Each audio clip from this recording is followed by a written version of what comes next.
today from Luke 24, verses 13 to 35. Now that same day, two of them were going to a village called Emmaus, about 7 miles from Jerusalem. They were talking with each other about everything that had happened. As they talked and discussed these things with each other, Jesus himself came up and walked along with them, but they were kept from recognizing him. He asked them, "What are you discussing together as you walk along?" They stood still, their faces downcast. One of them, named Cleopas, asked him, "Are you the only one visiting Jerusalem who does not know the things that have happened there in these days?" "What things?" he asked. "About Jesus of Nazareth," they replied. "He was a prophet, powerful in word and deed before God and all the people. The chief priests and our rulers handed him over to be sentenced to death, and they crucified him. But we had hoped that he was the one who was going to redeem Israel. And what is more, it is the third day since all this took place. In addition, some of our women amazed us. They went to the tomb early this morning, but didn't find his body. They came and told us that they had seen a vision of angels who said he was alive. Then some of our companions went to the tomb and found it just as the women had said, but they did not see Jesus."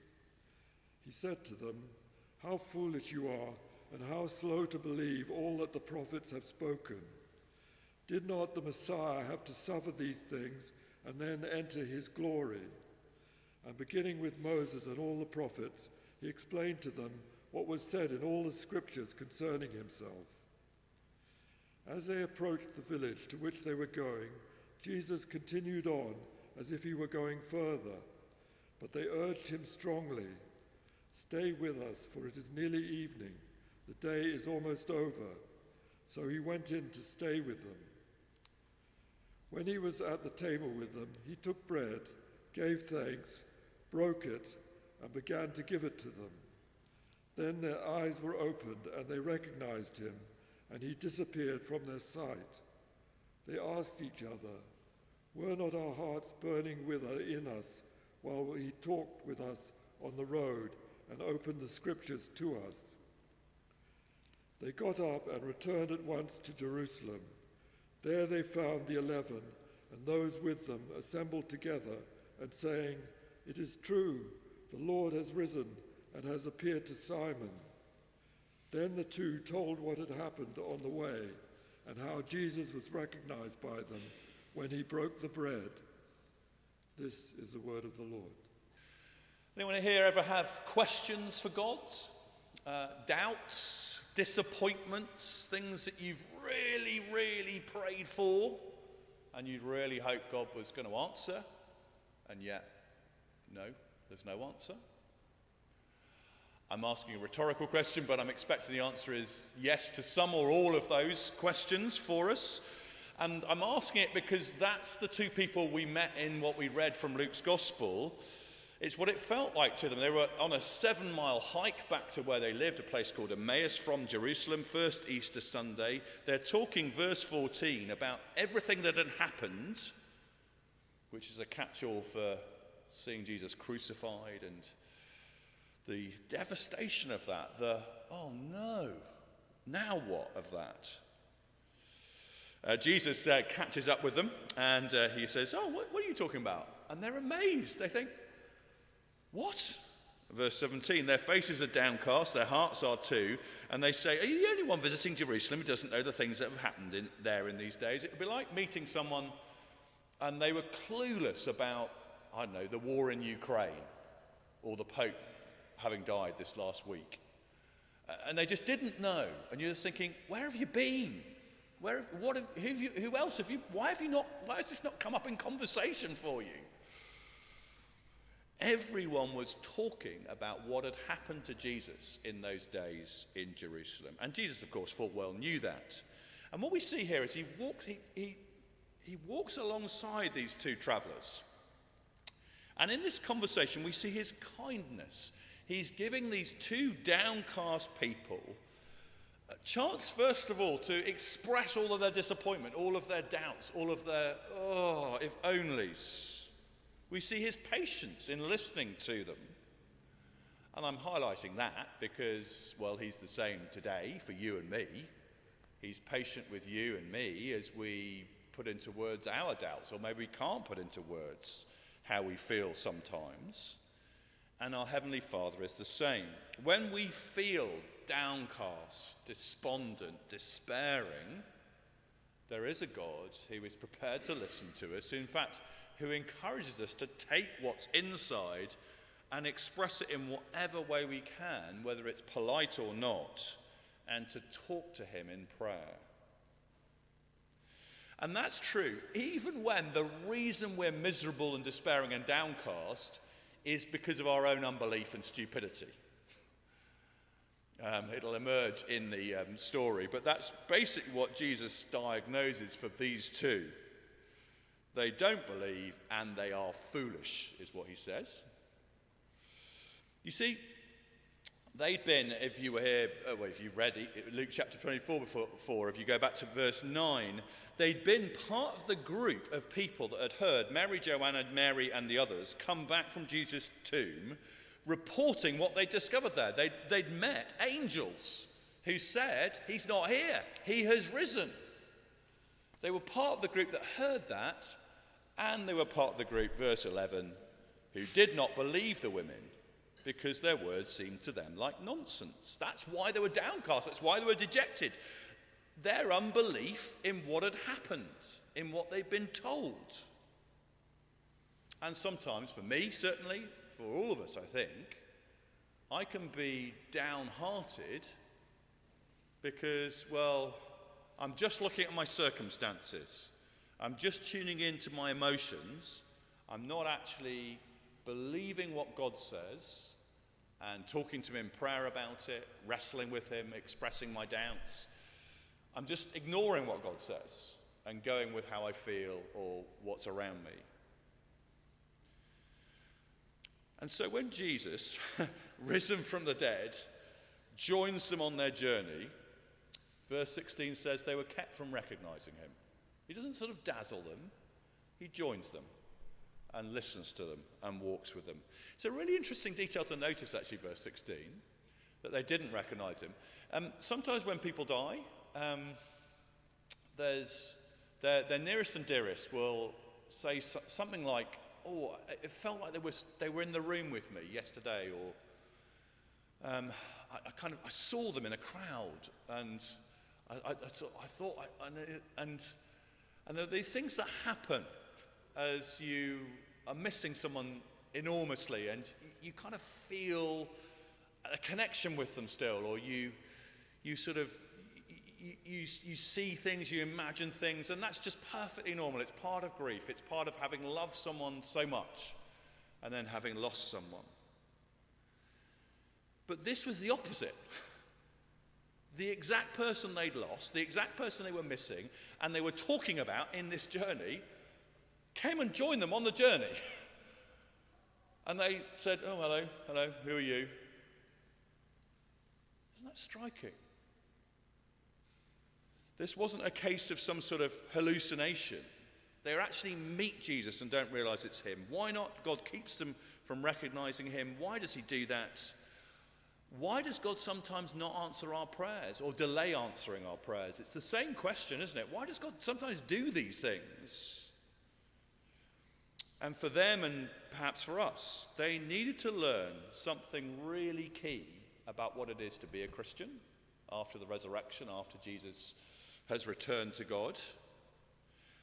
Something that will help them back then, and something that will help you and me now. Verse 27, beginning with Moses and all the prophets, Jesus explained to them what was said in all the scriptures concerning him. You see, the disciples needed to go back to what was already written down in the Bible, what they'd heard Jesus say, and that was where they would go to understand what was going on in their lives now. And they needed to go there without a filter. Because what they'd done, I mean, the disciples would have read the Old Testament with Jesus. They would have had studies. They would have had all his teaching. But what they'd done, and see whether you recognize yourself doing this, they'd held on to the best bits of what they'd heard. They'd held on to the really wonderful things like being forgiven, like new life, like God's kingdom coming through Jesus. They'd held on to those things, and they'd filtered out the other stuff, the challenging stuff, like taking up your cross daily and following him, denying yourself and letting him be Lord of all. That's what they'd done. They weren't the only ones. All the disciples had done that. And the reason we know that, I'm building up to how we know that, they'd done what the rest of the Jewish nation had done. They'd taken the promises in the Old Testament about the Messiah, restoring all things to the Israel nation. They were desperate to get rid of Roman rule. They latched onto those promises. And so you see in verse 21, the conversation he had with these two. They said to him, "Oh, we had hoped that he, Jesus, was the one who was going to redeem, to rescue Israel." So even now, it's after the crucifixion, they've heard the news about the resurrection, don't believe it. And they're moping because they're saying, "Oh, yeah, Jesus, we thought he was going to be the one to fulfill our favorite Old Testament prophecies." That's what they were holding on to. But they're downcast because he didn't do it. He wasn't the Messiah they thought he was. And so look at how, listen to how they talk about Jesus now, the way they've demoted him. Verse 19, he's just Jesus of Nazareth, as they talk about him. A prophet, but just a prophet. And that's no way to honour the Son of God, the Saviour of the world, is it? To demote him to just a prophet. And did you notice in verse 25, this is where Jesus isn't remotely impressed or particularly compassionate. Verse 25, "How foolish you are." I'm sure there was a gentle tone in the way he said it. "How foolish you are, and how slow of heart to believe all that the prophets have spoken."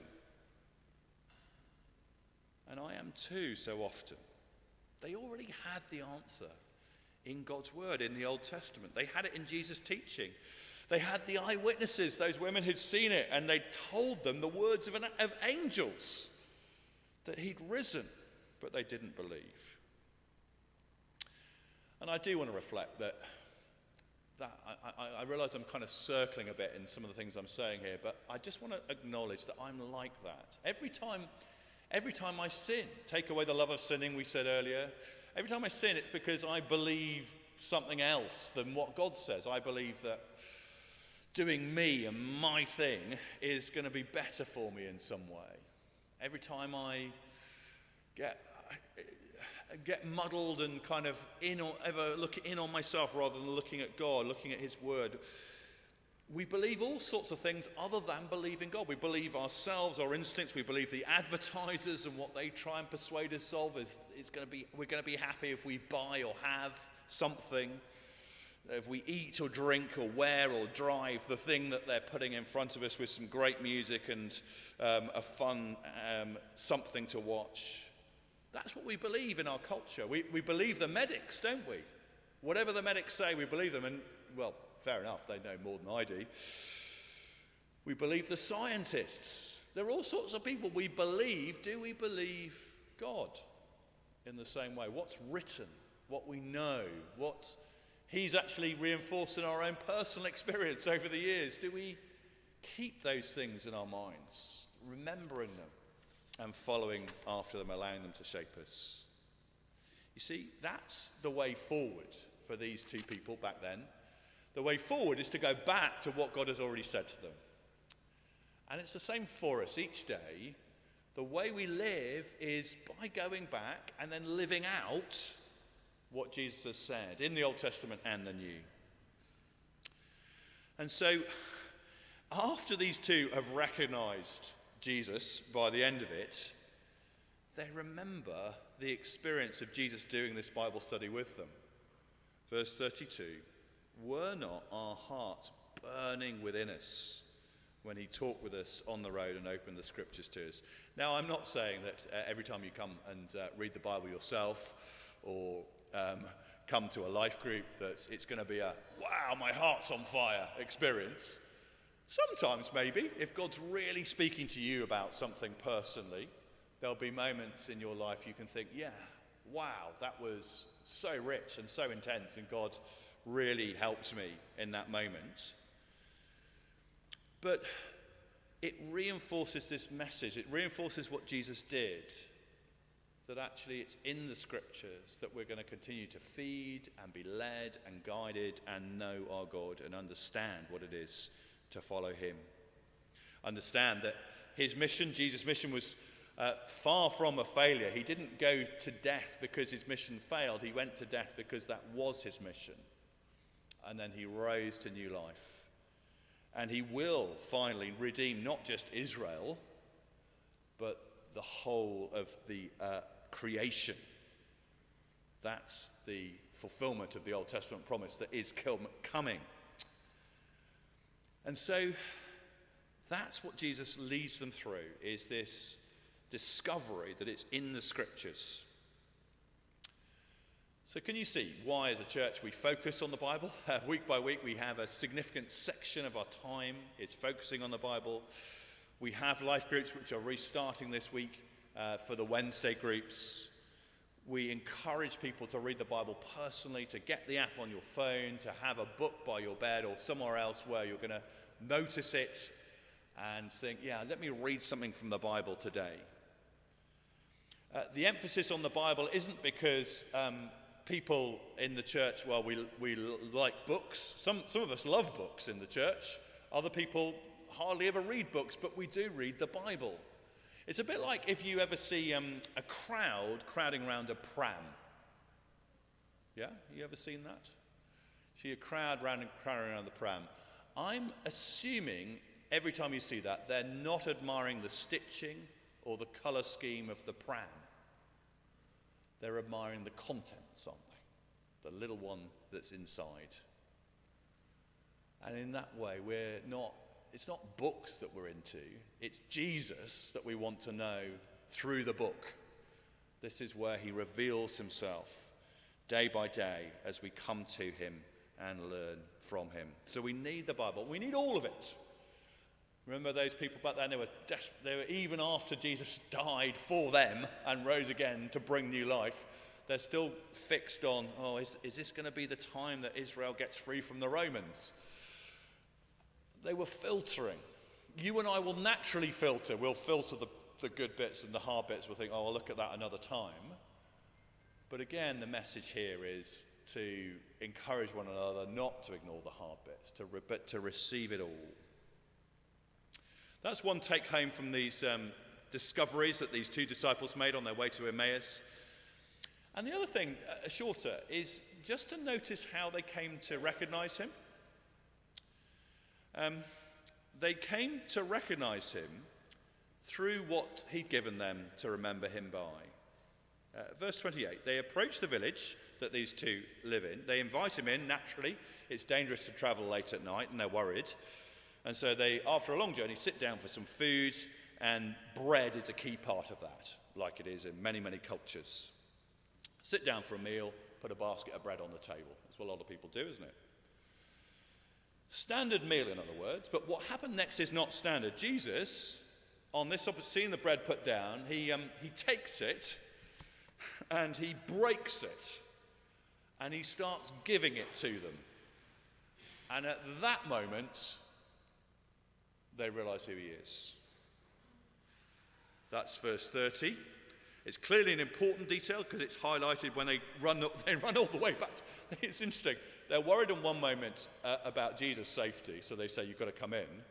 Then once they realize who he is, they're so excited, they run all the way back to Jerusalem, 7 miles, bang on the door where the other disciples are to tell them they've just seen Jesus. But the detail they emphasize is in verse 35, how they recognized him when he broke the bread. 2 particularly significant times when Jesus did that in the Gospels. First one, feeding of the 5,000, yeah? where Jesus takes this little boy's packed lunch and gives thanks and breaks it and starts to distribute it. And there's this feeding miracle which the Israelites haven't seen since manna in the wilderness. And then Jesus teaches afterwards, I am the bread of life. You've got to eat me if you're going to live at all.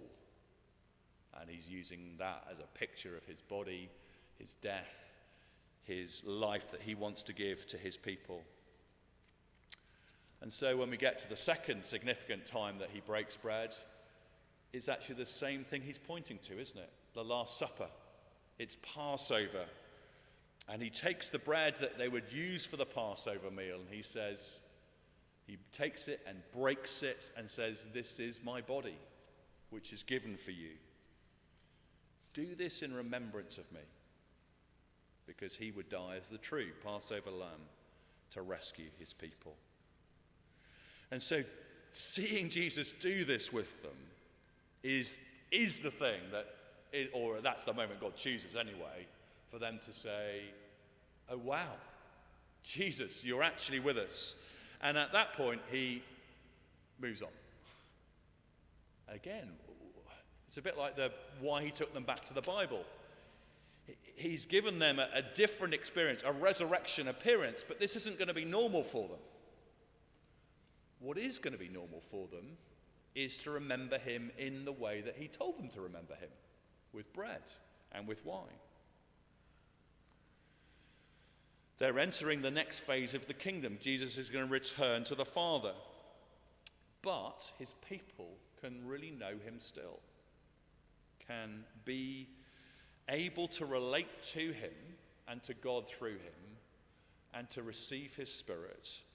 And as we talk about when I invite us forward at a communion service, we can feed on him in our hearts by faith with thanksgiving as we share the bread and share the wine.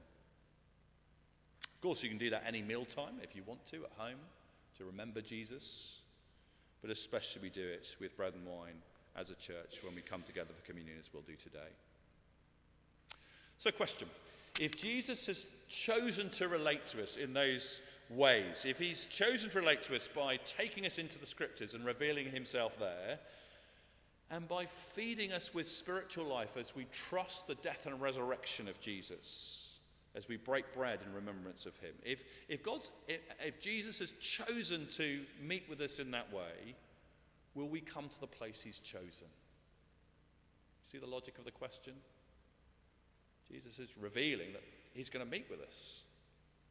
Will we come in the way that he's revealed? Will we bring our doubts, our downcast hearts, our despair, our disappointments? Bring it all. There's a friend I've mentioned before who, in the agony of divorce, said that she couldn't pray and she wasn't sure what she believed, but going to a quiet early morning communion service actually brought her some kind of comfort and some kind of sense of connecting with God still, as she fed by faith in her heart with thanksgiving. So will we go to the Bible? Will we commit ourselves to fellowship with God's people where he meets with us by his Spirit, to breaking bread with God's people, to the other things that will help us if we can make them, like life group or like a prayer partnership maybe some of us are in?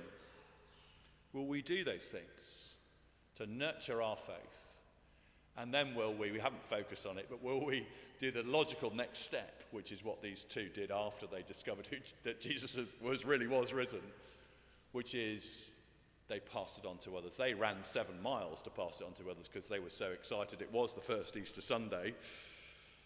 For us, well, we might not need to do so much running, but who is it that maybe you're praying for an opportunity to say something of Jesus' love, something of the hope of the gospel too, something of this living hope we've been singing about and hearing about and that we know. It's the natural response to such good news, isn't it?